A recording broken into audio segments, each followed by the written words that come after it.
చూస్ country delight, live better. ఇప్పుడే country delight app ని download చేసుకోండి. టీవీలో ఒకటే అడిగాను, 11 గంటలకు ఇక్కడికి వస్తున్నారని మీకు ఎవరు చెప్పారు ఇన్ఫర్మేషన్? నాకన్నా పెద్ద శక్తి కదా మీరు. నేను అడిగినప్పుడు ఆయన చుట్టూ ఉన్న వాళ్ళల్లో నాకు సంబంధించిన వాళ్ళు, పాజిటివ్ గా ఉన్న వాళ్ళు, నాకు సపోర్ట్ చేసే వాళ్ళు ఉంటారు కదా, వాళ్ళ దగ్గర నుంచి వచ్చిన ఇన్ఫర్మేషన్ అని అన్నారు. సరే, అంతవరకు క్లియర్. కానీ మీరు ఒక మాట అన్నారు, వెహికల్ కి బ్యాక్ సైడ్ సైలెన్సర్ దగ్గర నావిగేషన్ వెళ్తున్నాము అని చెప్పి. అవన్నీ కాదు, ఒక్క మాట అడుగుతా చెప్తారా?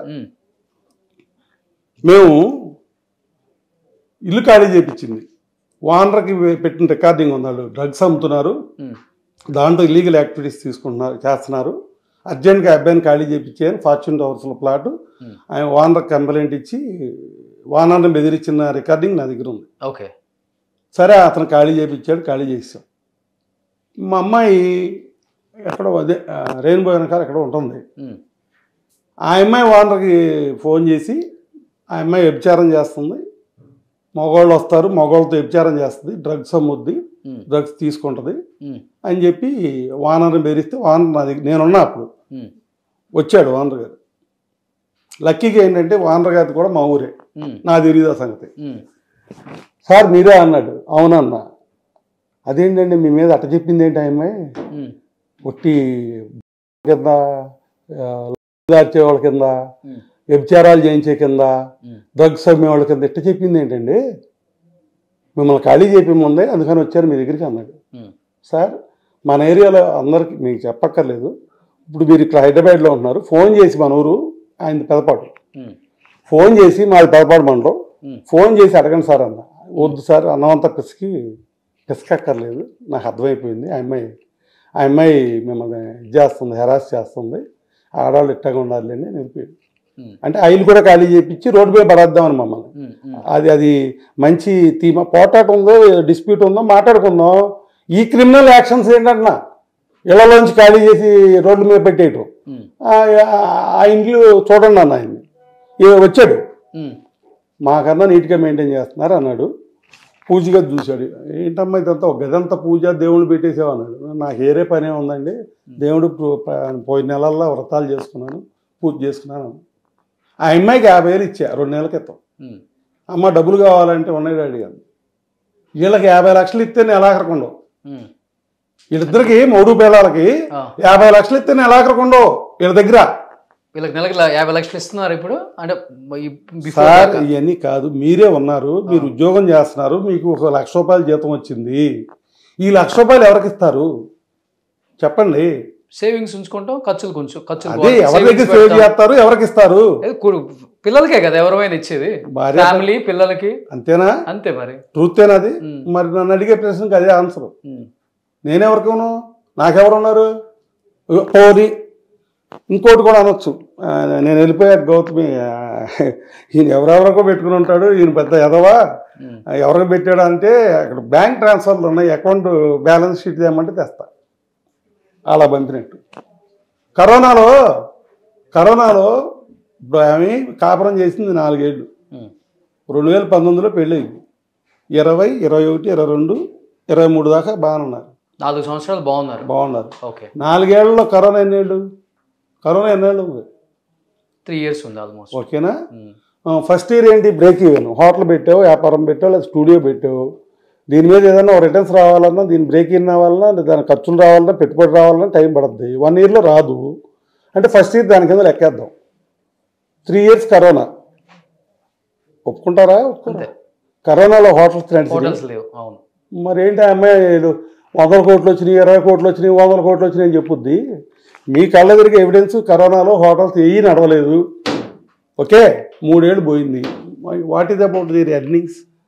What is about the loss? Who gave the rents?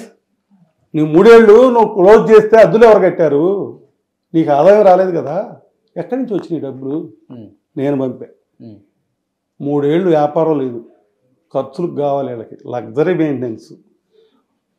ఇద్దరు ఖర్చు పెడతారు ఎక్కువ? మామూలు అంటే ఇద్దరు ఖర్చు పెడతారా అంటే ఇక్కడ ఏంటంటే, ఒక నిజం చెప్పాలంటే, మా వాడు నా దగ్గర పెరిగినప్పుడు ఆ ఖర్చు లేదు, ఆ అమ్మాయి వాళ్ళ నాన్న దగ్గర పెరిగినప్పుడు ఆ ఖర్చు లేదు.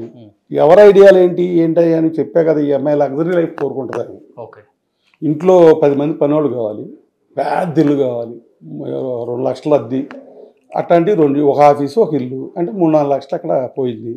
కార్ ఇన్స్టాల్మెంట్ ఒక్క కారుకే 3-4 లక్షలు, తక్కిన కార్లకి మరో 1 లక్ష ఉందో ఎంత ఉందో, సుమారుగా 4 లక్షలు 5 లక్షలు కార్లు ఇన్స్టాల్మెంట్లు, ఒక 4-5 లక్షలు ఇది పనోళ్ళు, maintenance, food regular from hotel, వీడికేమో జిమ్ము, ఈ ఇంట్లో అన్నం వండుకుని తినడం కూడా లేదు.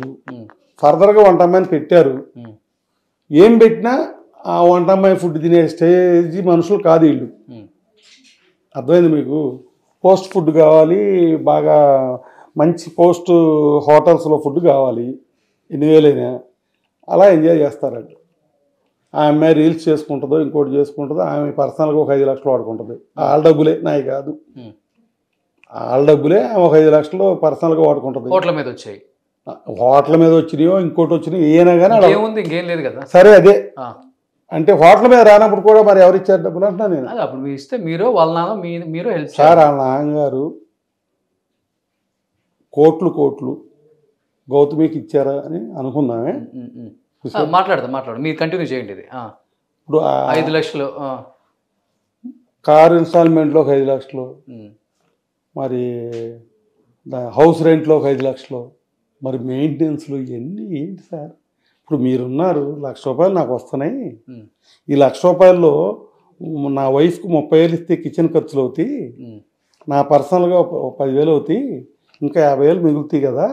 ఈ 50,000కి సరిపడా చిన్న ప్లాట్ ఏమైనా ఇల్లు దొరికితే నెలకు 50,000 కట్టేటట్టుగా ఒక ఇన్స్టాల్మెంట్లో ఇల్లు తీసుకుందాం అని ప్లాన్ చేసుకుంటారు. ఫస్ట్ లైఫ్లో ఏ సన్నాసి అయినా అదే ప్లాన్ చేస్తారు. ఎందుకంటే ఫస్ట్ ఒక బేస్, హైదరాబాద్ రోటీ కపడా और మకాన్ అంటే అది 3 ఇంపార్టెంట్ లైఫ్కి మనిషికి. ఫస్ట్ ఇల్లు ప్రిపేర్ చేసుకుంటారు. మీరేం ప్లాన్ చేస్తారు? సరే నా ఎకనమీ ఒక 50,000 ఉంది కాబట్టి ఓ 40,000 50,000 ఇన్స్టాల్మెంట్లో చిన్న ప్లాట్ కొనుక్కుందాం అని ఏదో ప్లాన్ చేసుకుంటారు. నీకు డబ్బులు వస్తున్నాయని చెప్పావు, కోట్లు వస్తున్నాయని చెప్పావు, కరెక్టే కదా. మీరుగా మీ వైఫ్ అండ్ హస్బెండ్ ఇవాళకి ఒక ఇల్లు కొనుక్కున్నారా? ఇవాళకి అద్దె కొంపలోనే ఉంటున్నారు వీళ్ళిద్దరు. ఒకళ్ళని అంటలా, వీళ్ళిద్దరు ఎక్కడ ఉంటున్నారు? అద్దెల్లోనే ఉంటున్నారు కదా. మరి మీ అంత హై ప్రొఫైల్ చెప్పావు కదా. హైదరాబాద్లోనే ఫుడ్ మీద కోట్లు వస్తాయి సార్, మీరే ఎవరు అడిగారు ఫుడ్ మీద 2 లక్షలు వస్తాయా అని. అవునండి మీకు తెలియదు, ఫుడ్ మీద కోట్లు వస్తాయని చెప్పింది అమ్మాయి. ఓకే, కోట్లు వస్తే మరి ఏది నీకు వెనకాల నువ్వంటూ ఏమి గ్రౌండ్ ప్రిపేర్ చేసుకున్నావు? నా సంగతి వదిలేయండి, వాళ్ళ నాన్నగారి సంగతి వదిలేయండి, మేము ఇచ్చాము ఇవ్వలేదు కూడా కాసేపు పక్కన పెట్టండి. నీకు బోల్డ్ వస్తుందని ఆమె చెప్పింది కదా మీడియాలో. నేను వచ్చాక నెలకి 30 లక్షలతో 90 లక్షలు అయిపోయింది, that is my criteria, that is my ఇదని చెప్పింది కదా. మరి ఇంత వచ్చినప్పుడు నేను మాట్లాడే మాటలు సూట్ అవుతాయలేదు దానికి, ఈ చెప్పే ఇష్యూకి. ఏమన్నా కొనుక్కున్నారా? సంతోషిస్తాం కదా. మీ అబ్బాయి ఇల్లు కొనుక్కున్నారంటే మీరు సంతోషిస్తారు, మీ కోళ్ళు ఇల్లు కొనుక్కుంటే మీరు సంతోషిస్తారు. ఏమీ చేయలేదే. ఎంతసేపు ఏం చెప్తున్నావు? రెస్టారెంట్ల మీద కోట్లు వచ్చినాయని చెప్తున్నావు. అక్కడేమో ఏ ఎకనమీ లేదు. ఇంకోటి నేను చెప్పాల్సి వస్తే 3 ఏళ్ళు కరోనా, నువ్వు ఇన్వెస్ట్మెంట్ చేశాను, కోట్లు మా నాన్న ఇచ్చాడు అంటున్నావు. యాక్చువల్గా జరిగేది ట్రూత్ చెప్పనా మీకు? మీరు రెస్టారెంట్ పెట్టాలి, కూకట్పల్లిలోనో ఇంకోసారిలో లేకపోతే తెల్లాపూర్లో రెస్టారెంట్ పెట్టాలని సపోజ్ గౌతమి దగ్గరకో ఈ మహేష్ దగ్గరికి వెళ్ళారనుకోండి, ఫ్రాంచైజీ ఇస్తారు, డబ్బులు ఇస్తాం, ఫ్రాంచైజీ ఇస్తారు. ఇచ్చి ఏమడుగుతారు మిమ్మల్ని? 10 లక్షలు ఇస్తావా, 20 లక్షలు ఇస్తావా, నీకు ఫ్రాంచైజీ ఇవ్వాలని అడుగుతారు. 20 ఇవ్వలేనండి, 10, మినిమం 10 తీసుకుంటారు ఫ్రాంచైజీ. మినిమం 10 అంటే ఏ బ్రాంచ్ ఉంటే ఆ బ్రాంచ్ వాడు ఏం చేస్తున్నాడు, నీకు ఎదురు డబ్బులు ఇస్తున్నాడు కానీ నువ్వేం దాన్ని ఇన్వెస్ట్మెంట్ పెట్టలా. మీడియాలో ఏం చెప్తున్నారు? అబ్బో ఇన్ని బ్రాంచ్లు ఉన్నాయి, కోట్లు పెట్టేసాం. ఏంటి కోట్లు పెట్టేది? నువ్వు ఎదురు తీసుకుంటా కోట్లు పెట్టాయని చెప్తారేంటి ఇద్దరు? ఒట్టిది అబద్ధం, ప్రాక్టికల్గా అది కాదని మీరు చెప్తారు. ఇప్పుడు నాకు హోటల్ ఖర్చు ఎవరు పెట్టుకుంటారు? కన్స్ట్రక్షన్ అవన్నీ ఎవడో హోటల్ పెట్టుకుంటే వాడు పెట్టుకుంటాడు. నీ సొంత హోటల్ ఎన్ని ఉన్నాయి? నీ సొంతంగా ఏమున్నాయి? ఇప్పటికి గుంటూరులో ఓన్ బిల్డింగ్ నాది, అది నేను కొనిచ్చాను. బ్యాంకు ట్రాన్సాక్షన్ జిస్మత్ నుంచి వచ్చిన ఆదాయంతో కొన్న బిల్డింగ్ కదా. జిస్మత్ ఎప్పుడు పెట్టారు? ఇది ఎక్కడ తెచ్చారండి? నేను రాజుగారైనా ఆయనకి డబ్బులు ఇచ్చి, బ్యాంకుల ద్వారా డబ్బు ఇచ్చి, బ్యాంకులో లోన్ తీసుకుని, ఇప్పటికి లోన్ కంటిన్యూ అవుతుంది. దాని మీద నువ్వు పెడతావేంటి? ఇంకా రెడ్ హ్యాండెడ్గా లోన్ కంటిన్యూ అవుతుంది. ఓకేనా? నేను రెడ్ హ్యాండెడ్గా డబ్బు ఓనర్కి ఇచ్చా, మా ఇద్దరి పట్టమంటే రికార్డులు పట్టుకొస్తాను. నువ్వెవడో అసలు అక్కడ, ఈడెవడో అమ్మాయి ఎవరు? వీళ్ళెవరండి? వీళ్ళకి సంబంధం లేదా? అసలు వీళ్ళు ఎవరన్నా దాంట్లో బ్యాంక్ వెళ్దా, బ్యాంకులో వెళ్దా? ఇచ్చిన ట్రాన్సాక్షన్ వైట్ వెళ్ళదన్నది నా అకౌంట్ కూడా వెళ్ళదేనా? నా అకౌంట్ నుంచి ఇచ్చిన డబ్బులు కూడా వెళ్ళేనా? పిచ్చి పిచ్చి వాడు ఎందుకండి? అది మా అబ్బాయి మాట్లాడే తప్పే, గౌతమి మాట్లాడే తప్పే. నాది ప్రూవ్ చేస్తా.